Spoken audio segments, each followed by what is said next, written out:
India वाकई एक जो है ना बड़ी दिलचस्प कंट्री है। ऐसे लोग हैं जो कि या तो गोबर खाने से जो है सेहतयाब होते हैं, और कुछ इस कदर के पढ़े लिखे लोग हैं उनके पास कि वो गाय को जानवर ही भारत को अपमानित करते हुए नरक कहा है। इसके बाद यही पूछा जा रहा है क्या भारत को दुनिया के सामने नरक कहा जा सकता है? और क्या हम अपने इस अपमान पर सिर्फ इसलिए चुप रहेंगे क्योंकि कहने वाला तथाकथित फ्रेंड ट्रंप है?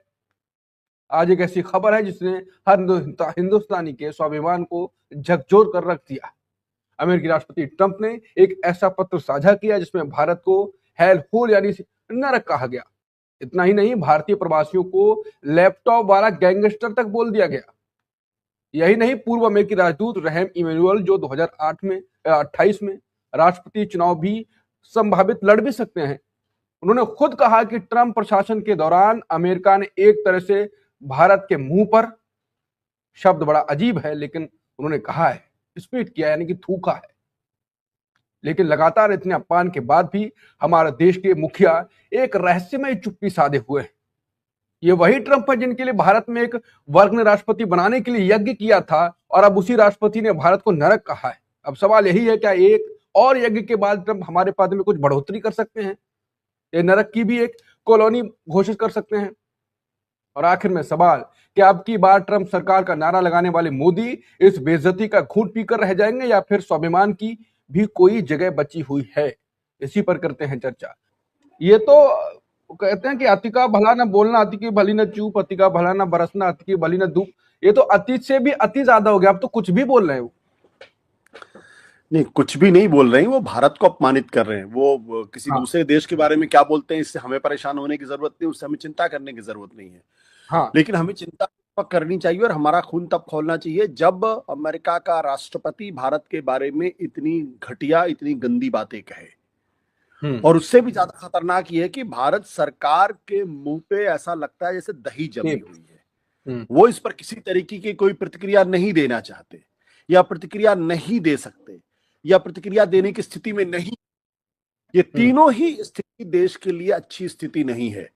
ये भारत के स्वाभिमान को चोट पहुंचाता है, भारत का जो गौरव है उसको चोट पहुंचाता है। और ये उन लोगों से सवाल पूछा जाना चाहिए। आपने बिल्कुल सही कहा कि इस देश के अंदर ऐसे बेवकूफ लोगों की एक बड़ी फौज इकट्ठा हो गई है कि जब ट्रंप चुनाव लड़ रहे थे तो उनके लिए यज्ञ किया जा रहा था। और ऐसे ऐसे लोग थे जिनका ये कहना था कि व्हाइट हाउस में भारत के लिए एक सनातनी दोस्त होगा। ये ऐसे ऐसे बेवकूफ लोग ट्रंप के बारे में कह रहे थे। और ये उसी बेवकूफी का नतीजा ये है कि ट्रंप जब से दूसरी बार राष्ट्रपति बने हैं तब से लगातार भारत को बेइज्जत कर रहे हैं और भारत के स्वाभिमान को चोट पहुंचा रहे हैं। और हमको अपने अंदर सोचना चाहिए कि इस देश के अंदर एक ऐसी सरकार है, एक ऐसे प्रधानमंत्री हैं कि ट्रंप जब दूसरी बार चुनाव लड़ रहे थे, उस वक्त वो राष्ट्रपति थे, तब हम उनके लिए वोट मांग रहे थे और हम ये कह रहे थे अब की बार ट्रंप सरकार। तो अब की बार ट्रंप सरकार और ट्रंप को अपना दोस्त कहने वाले प्रधानमंत्री नरेंद्र मोदी जी क्या अब मुंह खोलेंगे? क्या अब कुछ कहेंगे, या अभी भी चुप्पी मारकर बैठ जाएंगे? अगर चुप्पी मार के बैठ जाएंगे तो देश उनको माफ नहीं करेगा, क्योंकि हर चीज की सीमा होती है। और अंकुर, इसकी शुरुआत उस वक्त हुई थी जब भारतीयों को हथकड़ी बेड़ी लगा के हिंदुस्तान भेजा गया था। और पहली बार चलिए मैं मान सकता हूं कि ठीक है, किसी गफलत में भेज दिया गया। लेकिन दूसरी बार जब भारत के प्रधानमंत्री व्हाइट हाउस में थे, अमेरिका में थे, उस वक्त अमेरिका ने भारतीयों को हथकड़ी बेड़ी लगाकर हिंदुस्तान भेजा था। और उस वक्त हमारे जो विदेश मंत्री थे वो on the floor of the house इसको जस्टिफाई करने की कोशिश कर रहे थे। वो ये कह रहे थे कि दरअसल इस तरीके की घटनाएं पहले भी हो चुकी हैं। उन्होंने देश के साथ झूठ बोला था, क्योंकि अवैध तरीके से अमेरिका में रहने वाले भारतीयों को डिपोर्ट किया गया है, लेकिन एक सैनिक विमान में हथकड़ी बेड़ी लगाकर बेइज्जत करके पहली बार भेजा गया था। उस वक्त छोटे छोटे देश, लैटिन अमेरिका के छोटे देश, कोलंबिया जैसे देशों ने, यहाँ तक कि नेपाल जैसे देश ने इसका प्रतिकार किया था और कहा था एक्सेप्टेबल नहीं है। लेकिन हमारे यहाँ देश की सरकार ने इस पर कोई टिप्पणी की। वो एक तरीके से उस कृत्य को जस्टिफाई करते हुए ही था जो ट्रंप कर रहे थे। उसके बाद आप देखिए कि जब पहलगाम घटना हुई, वो दुर्दांत घटना हुई, और जब ऑपरेशन सिंदूर हुआ तो उस ऑपरेशन सिंदूर के सीजफायर का ऐलान अमेरिका ने किया, ट्रंप ने किया, और भारत सरकार उसको फॉलो करती हुई दिखाई पड़ी। और भारत सरकार ने आज तक इस बारे में कोई स्पष्ट वक्तव्य नहीं दिया है, सिवाय ये कहने के कि पाकिस्तान के डीजीएमओ ने हमें फोन किया था, हमारे सामने गिड़गिड़ा रहे थे, इसलिए हमने वो संधि स्वीकार कर ली, इसलिए हमने वो सीजफायर स्वीकार कर ली। जबकि ये अपने आप में झूठ है, क्योंकि अगर मामला भारत और पाकिस्तान के बीच में होता तो इसकी जानकारी ट्रंप के पास कैसे होती, और ट्रंप कैसे उस सीजफायर का ऐलान करते, क्योंकि ट्रंप ने पहले सीजफायर का ऐलान किया, उसके बाद भारत सरकार ने उसको दबे शब्दों में उसको एक्सेप्ट किया। और उसके बाद तकरीबन 60-70 बार वो भारत को पाकिस्तान से जोड़ते रहे।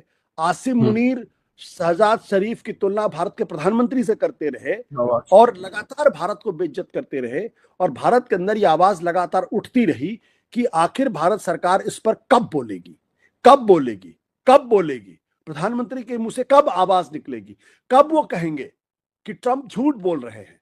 कम से कम एक बार तो उनको कहना चाहिए, लेकिन तब भी उनके मुंह से कोई आवाज नहीं निकली।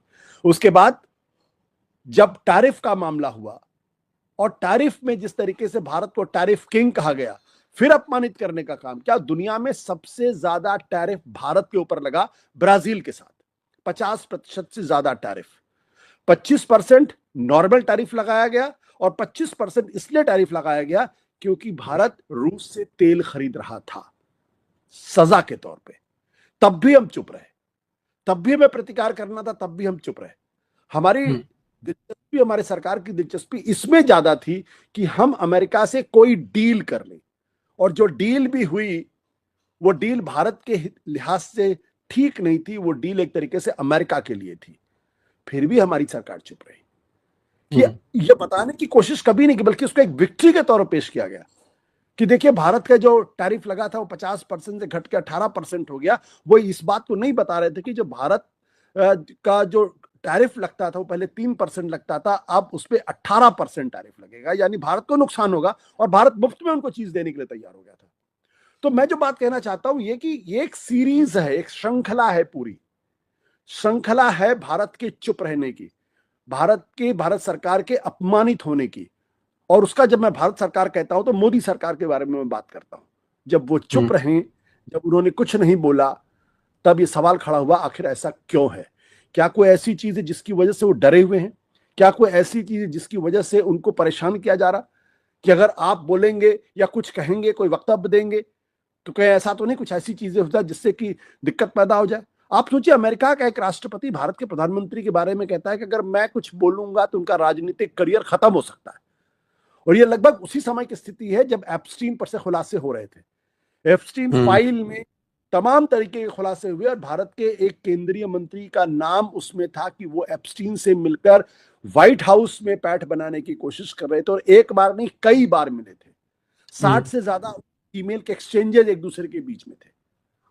तो मन में यह सवाल पैदा हो जाता है कि आखिर कुछ तो है जिसकी पर्दादारी है, अन्यथा आज ट्रंप अगर भारत को नरक कहते हैं तो क्या हम और आप जैसे लोग इसको बर्दाश्त करेंगे?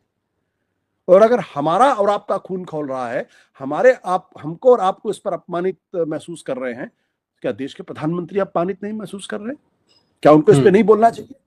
क्या देश की सरकार को इस पे नहीं बोलना चाहिए? या ये हम कह के मामले को रफा दफा कर दें कि भारत के साथ तो चीन के बारे में भी उन्होंने इस तरीके की टिप्पणी की है, वो तो चीन को भी भारत की तरीके से नरक बता रहे हैं। क्या ये कह के हम चुप हो जाए? चीन तो कम से कम अमेरिका की आंखों में आंखें डाल करके उनको धमकी भी दे रहा। पिछले दिनों आपको याद होगा कि जब ये ब्लॉकेट किया तो वहां के राष्ट्रपति शी जिनपिंग ने कहा कि आप पूरी अंतर्राष्ट्रीय बिरादरी को दरअसल आप जंगल राज की तरफ लेके जा रहे हैं। और उनके जो रक्षा मंत्री थे उन्होंने साफ तौर पर एक तरीके से अमेरिका को धमकी दी थी कि हम हरमुज पे ईरान का कब्जा है और उनके इस अधिकार पर हम पूरी तरीके से उनके साथ हैं। हमारे के तो मुंह से एक बार भी आवाज नहीं निकल रही। हम तो इजराइल के साथ खड़े हुए हैं, हम तो अमेरिका के साथ खड़े हुए हैं। तो जब आप बोलना बंद कर देते हैं तब आप मॉरल लीडरशिप आप छोड़ देते हैं, और ये उसका नतीजा है कि जब आपको बार बार गालियां दे रहे हैं, आपको अपमानित करने का काम कर रहे हैं और आप चुपचाप उसको सुन रहे हैं, सह रहे हैं। और सबसे खतरनाक होता है प्रतिकार न करना, चुपचाप अपमान को सह जाना।